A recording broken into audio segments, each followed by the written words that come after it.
আসসালামু আলাইকুম। Runa's cooking practice চ্যানেলটি দেখার জন্য ধন্যবাদ। একটি লাইক দিবেন প্লিজ। দইয়ের একটি ভিন্ন ধরনের স্বাদ দিতে একটি রেসিপি তৈরি করেছি। আমি আজকে আম দিয়ে দই তৈরি করেছি।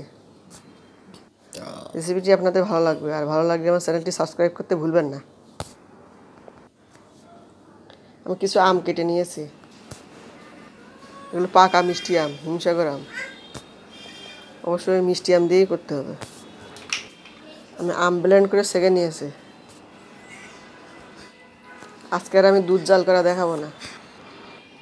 আমার আরও দইয়ের রেসিপি আছে, এর মধ্যে দুধ জাল করা দেখিয়েছি। দুধ জাল করে ঘন করে নিয়েছি।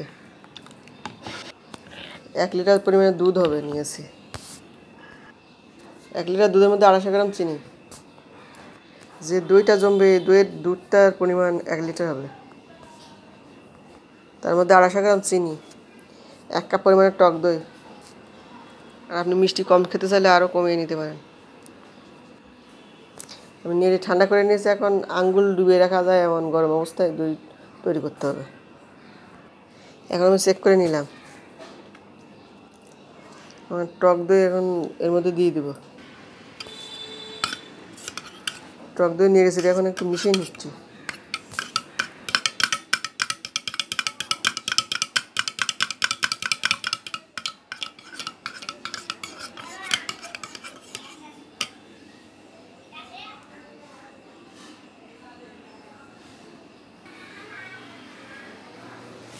আম 1/2 কাপ পরিমাণে নিয়েছি। আপনি চাইলে বাড়িয়ে কমিয়ে নিতে পারেন। আমার আরও দইয়ের রেসিপি আমার চ্যানেলে দেওয়া আছে, আপনি চাইলে দেখে নিতে পারবেন। সহজভাবে দেখিয়েছি। এখন আমের মধ্যে দিয়ে দিচ্ছি।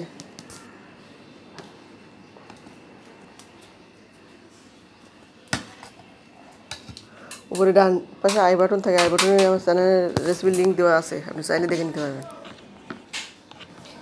আই বাটন প্রথমেই আসে।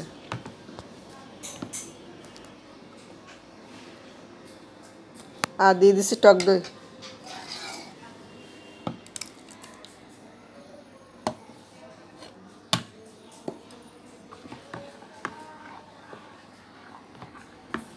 দেওয়ার পর নেড়ে চেড়ে মিশিয়ে নিচ্ছি।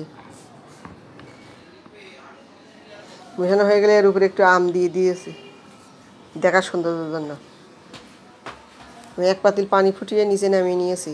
তার উপরে একটা চেনি দিয়েছি, দিয়ে তার উপর টাওয়েল বিছিয়ে দই জমাতে দিয়েছি। এভাবে দই জমালে বাড়তি ঝামেলা করতে হয় না। চুলার তাপে বসিয়ে দেওয়ার ঝামেলা থাকে না। দইয়ের পরিমাণ বেশি হলে বেশি সময় লাগবে, কম হলে কম সময় লাগবে। দেখুন আমার দই জমে গিয়েছে। একটু ভিন্ন স্বাদ আনতে এই দইয়ের রেসিপি। আমার রেসিপি ভালো লাগলে অবশ্যই সাবস্ক্রাইব করে পাশে থাকবেন। নতুন ভিডিও আর আপডেট পাওয়ার জন্য অল নোটিফিকেশন অন করে রাখুন।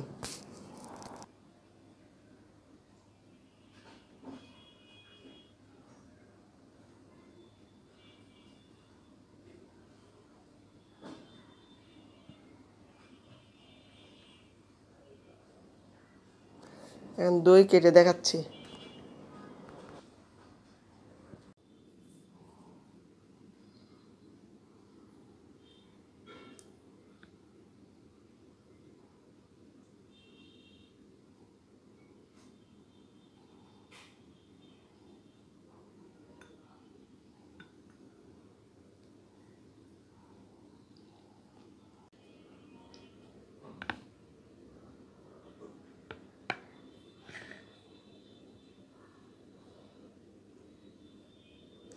আম দিয়েও কত সুন্দর দই জমানো যায়, এটা দেখে নিশ্চয়ই বুঝতে পারছেন। আমি আরও একটি ভিন্ন ধরনের জর্দা রেসিপি দেখাবো। রেসিপিটি আপনাদের ভালো লাগবে।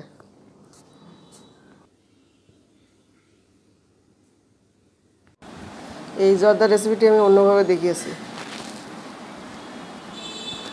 আরও আগে চ্যানেলে দেওয়া আছে জর্দা রেসিপি। এই জর্দাটা বাসমতি চাউল দিয়ে করেছি।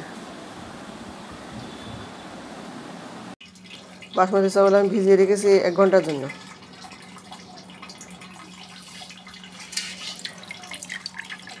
চাল সাদা হয়ে আসার পর সিদ্ধ করে নেব। এর মধ্যে অল্প পরিমাণে সয়াবিন তেল এবং লবণ দিয়ে আর কালার দিয়ে সিদ্ধ করে নিতে হবে।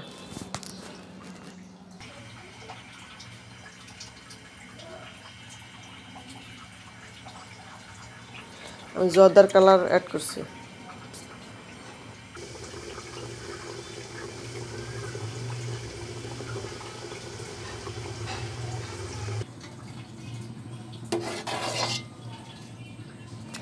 %90 সিদ্ধ হয়ে আসার পর ছাঁকনিতে সেঁকে নিতে হবে।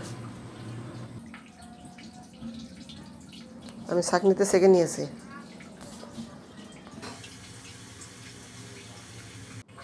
এখন প্যানের মধ্যে দিয়ে দিয়েছি ঘি। 90% সিদ্ধ করে রাখা বাসমতি চাউলের ভাত দিয়ে দিচ্ছি। কয়টা দারচিনির টুকরা দিয়ে দিলাম। চিনি 1 কাপ পরিমাণে দিয়ে দিয়েছি। আর সুন্দর ফ্লেভার আসার জন্য এর মধ্যে দিয়ে দিয়েছি লেমন গ্রাস অর্থাৎ থাই পাতা। থাই পাতাটা ব্যবহার করা হয় সুন্দর ফ্লেভারের জন্য, লেবু লেবু ফ্লেভার আসে এই কারণে। আজকে আমি জর্দার মধ্যে দিয়ে দিয়েছি। আর দিয়েছি কিশমিশ, কিছু চীনাবাদাম আর একটু ফুড কালার অ্যাড করেছি।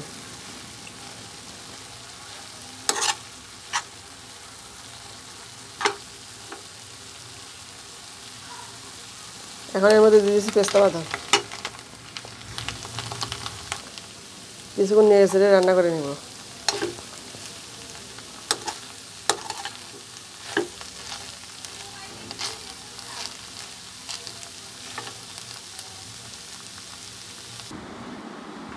আমার জর্দা রান্না করা হয়ে গেছে। এর মধ্যে থেকে থাই পাতা উঠিয়ে নিয়েছি।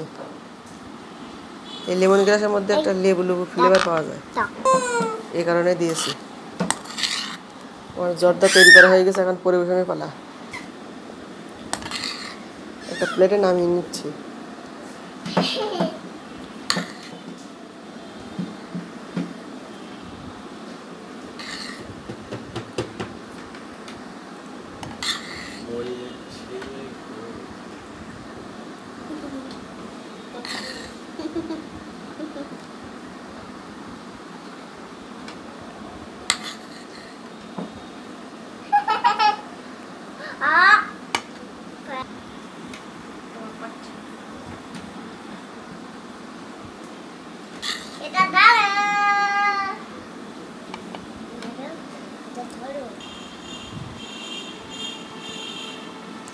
এর মধ্যে সুইট বল দিয়ে দিচ্ছি।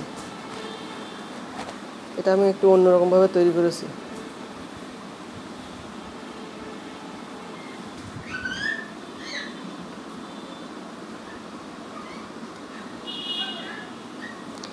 আর দিয়ে দিচ্ছি মাওয়া।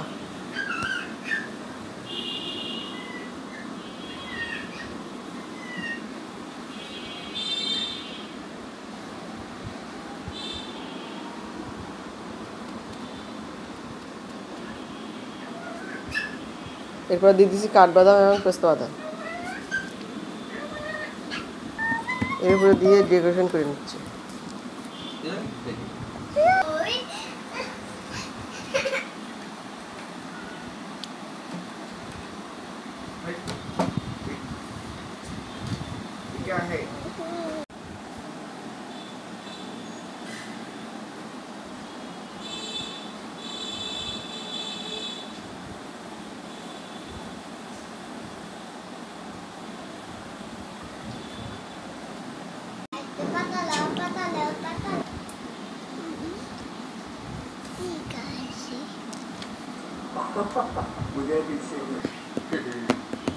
এখন বিদায় নিচ্ছি। আল্লাহ হাফেজ।